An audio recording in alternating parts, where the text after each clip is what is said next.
So it's International Lego Day today. But of course, I don't do Lego. I do jigsaw puzzles. But luckily I found a couple of really good jigsaw puzzles of Lego. I'm old. I'm puzzled. And I'm only able to change one of those. The first puzzle is a 1,000 piece puzzle from Chronicle books, and it's called Paint Party. It was a really enjoyable puzzle to assemble. Very easy, and it had a great fit. I highly recommend it. So let's do it.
So thanks for watching the video. Also in the comments is a link to my Buy Me a Coffee page if you'd like to support this channel.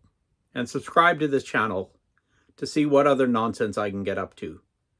Because, you know, I'm old, I'm bored, and I'm only able to change one of those.